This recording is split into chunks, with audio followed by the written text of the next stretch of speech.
I tend to not like to brag a lot. I don't. Anybody that knows me in here knows that I am not a bragger. Correct? No. I don't brag. Bullshit. I don't. Okay. But when I am right about certain things, I will let somebody know, hey, remember what I said about 6 months ago? Hey. Well, we're here. Silence Eyes, do you remember what I said about the Denver Nuggets sometime in the summer when they acquired a certain player? And I said, oh, this is the beginning of the end. This was Christmas come early. And man, when I posted that video, that clip, you had a whole bunch of people telling me, oh, this is going to age poorly. This is going to age like milk. Oh, Russell Westbrook is playing good. Oh, well, you know what I did? Well, I'm not going to talk about that right now, but I will. It's going to go all tie in. Anyway, Mike Malone, gone from the Nuggets. Calvin Booth, who's the GM, gone from the Nuggets. And here's the situation, is that Calvin Booth and Mike Malone have been at odds the entire time. For years, they've been at odds because, especially this year, the roster construction, Calvin Booth has done a poor job with managing the salary cap, drafting, as well as extending players and not keeping certain players. So they went into the season with a depleted roster. Think about it, this is a team that won the championship 2 seasons ago. So for them to now have only a few members of that championship team still on the team, that shows you that they've had a massive overhaul, and it didn't necessarily have to be like that, but Calvin Booth did a terrible job putting this team together. All right? It's one issue that they've had. The other issue was obviously contract negotiations. Mike Malone wanted an extension. I think he's like the third or fourth longest tenured active coach, or was, in the NBA. He's with the Denver Nuggets for like 10 years, right? So coming off a championship, you would think that, yeah, I would get myself an extension. They've never won a championship in their entire life, in their entire history. I got them that championship. So, yeah, I should get a 5, 6 year, 7-year deal, of course. Couldn't get that done. Calvin Booth himself was on the last year of his deal, trying to get an extension. And Kroenke decided to pull that extension because he didn't like the way the team was going. Okay, so now we have all of these issues, right? Even before the season actually starts. Jokic wants Westbrook on the team. They go ahead and sign Westbrook. Rumor has it is that Mike Malone wasn't too thrilled about having Russell Westbrook on the team, but he made the adjustment. As the season is going on now, there's rumors, and this is all written through The Athletic, right? They put out an article about this. It said that there was preferential treatment that was given to Jokic. Obviously, he's the best player in the world. To Jamal Murray. And dig this, Russell Westbrook. So you got those two guys that led you to a championship, right? Those are your 1 and 2 players on your team. But yet, the Hall of Fame guy that's just gotten here is getting preferential treatment for what? For what? So if I'm a player like Aaron Gordon or any of these players that are on the team, and this guy comes in, why is he getting preferential treatment? I've been here. I've been here this whole time. He gets treatment over me? Have you seen his resume in regards to where he came from? I digress. We're going to go ahead and move on, right? So, season continues to roll on, right? And, Jokic is having defensive issues. Jamal Murray has defensive issues. And he's not calling out those players in film study. But all the other guys are getting called out. What's going to end up happening is that you're going to start having some type of issues on your team. Now, Claw understands this. Claw's been around a lot of teams in his life. If you're winning, it doesn't matter if you have knuckleheads in your locker room. It doesn't matter if you have a coach that yells and he has this boisterous attitude, right? He's always talking shit. If you win, no one cares. And when the Denver Nuggets won, Mike Malone was the guy. He was talking all over the place. They're the Lakers' daddy. He did all of this. He was doing all these tours. He got the tattoo on his arm for the champion. He was doing all of this all this nonsense, right? Hey, to the victor, go the spoils. Can't nobody talk to you if you win. Hey, cool, that's fine. But there's also something about having grace in winning, right? Don't go too far, because if you go too far and you don't win the next time, receipts are coming. People are coming for your head, right? Last year when they lost in the playoffs, what did he say? Oh, the team looks tired. We look tired. That's not something that you hear from a head coach. A team look tired? Defending champions look tired? Really? Okay, cool. This year now they're having issues. Westbrook is costing them the games left and right. Players are not happy. And guess what starts to get on the players' nerves now? That same boisterous head coach that likes to yell and likes to get into players' faces when you're not winning and you're not playing well and players are not buying into you anymore because you're giving somebody else preferential treatment, and you have this dude that's coming off the street playing 28 minutes a game and not playing that great, and you want me to listen to you? You have Calvin Booth telling him, hey, listen, play the rookie kid. Play the young guys. We got to start developing these guys. We don't have the money to be able to get these big time players, so we have to develop the young players that we have. I understand that concept. I also understand Mike Malone saying, listen, we have a window here. We have a championship team. We just came off a championship a couple of years ago. We got to keep this together because once it's over, it's over. We got to tear it down. So, no, I don't want to play the young players. I understand that. So, of course, there's a conflict there.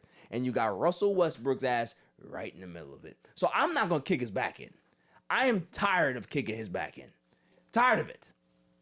Low-hanging fruit. That's what I'm going to call it. Low-hanging fruit. But what I will do is I will kick Mike Malone's back in, because he's the one that caused all of this problem. You're the one that put Russell Westbrook in the situation to cause his teammates to look at him sideways. Simple. If you know that this is a guy that has a tough fit no matter where he goes, he's a player, he reminds me of, Claw? He reminds me of Cam Newton. Cam Newton's a great player. Former MVP, right? Got to a Super Bowl. You can't have Cam Newton on your roster because he's too much of a distraction. He'll never be anybody's backup, because people are always going to look at him like, okay, well, when's Cam going to get it? What's Cam going to get started? What's Cam going to say this week? What's he going to say on his podcast? Like, all of these things are distractions. And I'm not saying that that's a level that Westbrook is at this stage of his career, because he's not. But his game does not fit with a lot of systems and schemes. He's a guy that just does his own thing. Let Russ be Russ. That's all we hear. I still don't know what the hell that means. Almost 20 years in the league, don't know what the hell that means. What does that mean? Turn the ball over? Take bad shots? Shoot under 30% from three and you keep shooting them? What does let Russ be Russ mean? Because I remember they had a nice little 2-game losing streak right before Mike Malone got fired, and Russell Westbrook, there was a sequence where he missed a free throw. He then missed the layup, the go-ahead layup, and then he fouled the guy behind the line for 3. So you think about, that's Russell Westbrook in a nutshell, is that his mistakes are loud mistakes. Everybody makes mistakes on the court. Nobody's perfect. His mistakes and errors are loud, and they cost you games. Here's a funny stat. If I told you that Russell Westbrook, when Jokic is off the floor, is a -16 playing with the Denver Nuggets, what would you tell me? You know what that means? That means that -16 points on an average is what his production is in regards to how the team plays when Jokic is not on the floor. That is a terrible stat to have, meaning that they're a negative rated team. They're not good. They lose leads. So if you have a 20-point lead, best believe you're gonna be down. You're gonna be down what, 8, 9 points by the time you get out of there. So you have these things that they constantly are fighting. They're battling these problems all the time. They've had on and off court issues, according to The Athletic. At some point, Denver looked at it and was just like, yo, we're going to get rid of him and we're going to get rid of the GM because we don't like both. So I had said early in the week, because I had made a little video about it, is that I think that this was all premeditated by Denver, because yeah, they probably wanted to move away from Mike Malone just because of how he is. Like, that message can get stale after a while. I've been on the team for a decade. Yeah, you might need a new voice. Your superstar might want a new change because these guys they're not playing the way they should play. But here's the other part of it. Dave Adelman is the assistant coach. They love Dave Adelman. They don't want Dave Adelman to get another job somewhere else because he was a hot commodity this last offseason. Could have got a job somewhere. So if you're not sold on the coach that's been there for all this time, and you've already made a decision to get rid of Calvin Booth because he's been a horrible GM since he's been there, let's go give it to the kid that we covet because we don't want to lose him. Just like how the Lakers lost Jason Kidd when they should have fired Darvin Ham or whoever the hell it was. What they had? No, I think it was it Vogel? Well, whoever the hell their coach was at that time. Should have fired his ass and gave it to Jason Kidd. They didn't do that. Jason Kidd went to Dallas. So this is the same type of situation where they got in front of it. Jokic knew about it. They told Jokic before they were going to fire Mike Malone. He understood what was going on. I think that if Jokic wanted to prevent that from happening, he might have been able to prevent that from happening. But Jokic was like, all right, it's best we do something else because it ain't working. Like, we're not a terrible team, but something is missing. Outside of the talent, outside of the lack of depth that they have, Mike Malone's message just fell on deaf ears. And for me, it couldn't happen to a better person. Like, for me, I have nothing to do with his personal, his personal life or whatever it is. It's nothing personal. But as a coach, as a guy that continues to run his effing mouth, don't let the door hit you any harder. Okay? It should have hit you on the back and sprawled you out in the front porch. That's what it should have did. Because you put yourself in that situation. You thought that you were bigger than getting fired or bigger than, okay, cool. Every coach gets hired to get fired. That's just the way it goes. Whether it's 2 years, whether it's a year, whether it's 6 months, whether it's 10 years. You end up losing your message and it falls flat and you too will be gone. So for me, I'm looking at it like, okay, well, Russell Westbrook has a player option, I think, or a team option. I think it's a player option. He can be able to opt into that final year, but it's rumored that he might opt out. Might be smart for him to do so because the first game after Mike Malone gets fired, what does David Adelman do? He cuts his minutes. So instead of him playing 28 minutes, 29 minutes like he was playing under Mike Malone, he played 17 and they won. And would you believe me if I told you that in the 17 minutes that Russell Westbrook played, he took 11 shots? So just think about that. You play 17 minutes and jack up 11 shots and you make 2 of them. And he had a -6 plus minus, which means that let Russ be Let Russ be Russ. You're not going to be able to win efficiently and effectively with him on your team. That's just a fact. I'm not a hater.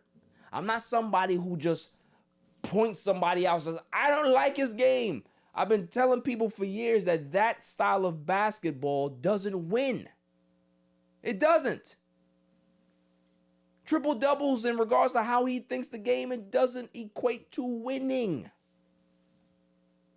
When you have a guy that you have to fit into a system that doesn't fit any system, it puts a strain on your team. And then on top of that, when he believes that he's still the same player that he was 5-6 years ago, everybody gonna look at you like, are you crazy? You're playing him over me? So when you're winning, those things can get shadowed, get swept under the rug, because everybody wants to be a team player when you're winning. But when you're not winning at the clip that you all think you should, starts to point. Those fingers start to point. People start to look over their shoulders. People start to side-eye each other. Practices get a little bit more quiet. People start to be on their phones a lot more on the bus. All of these things. Why? Because you don't have that connection, and you had a coach that lost the leadership and the trust of this team because you insert a guy like Russell Westbrook into your culture that should not have been. I don't blame Russ for that. I blame Mike Malone. That's who I blame, and I blame Calvin Booth for actually co-signing that bullshit. There's a lot of times where your star player says, hey, I want this player on my team. You as the GM and the head coach need to say, this is not a fit for us. You might want him, can't fit. We saw LeBron James say, I can fix Russell Westbrook. We all saw how that ended up. Certain players are just, it is what it is. You can't try to fix them at this stage of, it's like you can't save every hoe. Just saying. Every hoe. Some you can. You saw Pretty Woman. Yeah. She got saved. I guess. Richard Gere said, hey. That's all I'm saying. You can save some. But the masses, you can't. That's all I'm saying. Like, don't try to reinvent the wheel. That's all it is. Like, Russell Westbrook is who he is. He is better on a team that has no number one, right? Put him on a team like Toronto. Put him on a team like, I don't know, what's the bad team out there? Put him on a team like Brooklyn, right? That doesn't have anybody. That's like in the midst of like trying to rebuild their team. Let him go ahead and go get his triple doubles there. But he can't be somebody who you're trying to fit into a team aspect because the way he plays is not team basketball. He doesn't think the game. And as somebody at this advanced stage of his career that still is having the same mental lapses that he's been having since year 2, it's not changing. So you as a franchise, you as an organization, you as a head coach, you need to understand that doesn't work for me, brother. That's just all it is. But for me, Christmas come early because guess what? Lakers are the 2 seed. No, not 2 seed, 3 seed. We're a 3 seed right now. And Denver, I think they're 4, 5. I'm telling you right now, I want them to drop the 6. Drop the 6 so we can be able to get that ass in the first round. That's what I want to see. Because all of these Denver Nuggets fans, oh, we own the Lakers over the last X amount of years. Okay. That's what I want to see. I don't want Golden State. I don't want the Clippers. I don't want Memphis. I don't want Minnesota. I want Denver. I want Luka to put that 40 burger on them all night. All night. Love it. Any thoughts, Lil? Fuck him. Yeah, exactly. So Mike Malone, my message to you is I'm sure you'll get another job somewhere. If you want to go take the Sixers job, God bless you. You take that. Or maybe the Knicks. Maybe the Knicks want you. Who knows? Who knows? But all I'm saying is that in the next go round, wherever you go, keep your mouth shut. Don't be that guy to be so boisterous, because at the end of the day, when you're winning, it's all good. But when you're losing, they start to look at you like the dummy. Yeah. That's all I'm saying.